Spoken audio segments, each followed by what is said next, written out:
السلام علیکم دوستوں، کیسے امید کرتا ہوں آپ خیریت سے ہوں گے۔ آج کی اس ویڈیو میں ہم بات کرنے لگے پاکستان سپر لیگ کے بارے میں۔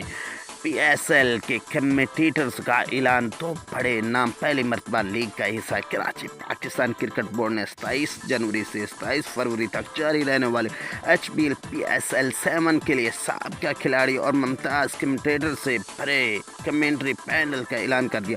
دوستوں، ویڈیو کی تفصیل میں جانے سے پہلے آپ لوگوں سے گزارش ہے کہ اس ویڈیو کے شیئر، لائک، سبسکرائب ضرور کرو اور بیل آئیکن کو دبانا نہ بھولیے۔ اب چلتے ہیں ویڈیو کی تفصیل میں۔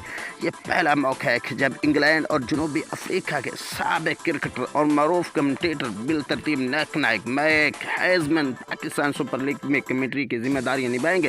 میک ہیزمن حال ہی میں جنوبی افریقہ کرکٹ ٹیم کے دورہ پاکستان اور نیشنل T20 ورلڈ کپ میں بھی کمنٹری کرنے پاکستان آ چکے ہیں۔ ان کے علاوہ انگلینڈ کے سابق کپتان اور موجودہ commentator David Gower H B L P S L میں دوسری مرتبہ کمنٹری کرنے آ رہے اور کراچی میں کھیلے جانے والی لیگ کے پہلے مرحلے میں کمنٹری کریں گے۔ پھر اگلے مرحلے میں ان کی جگہ نیوزی لینڈ کے سابق فاسٹ بالر ڈیونی مورسن قذافی اسٹیڈیم کا کمنٹری باکس میں موجود ہوں گے۔ زمبابوے کی معروف آواز پومی بھی لیگ کے پہلے مرحلے میں دستیاب ہوں گے۔ غیر ملکی کے علاوہ پاکستان کے سابق کرکٹر اور ممتاز کمنٹیٹر بھی نیشنل اسٹیڈیم کراچی اور قذافی اسٹیڈیم لاہور میں جاری لائیو ایکشن پر تبصرہ کریں۔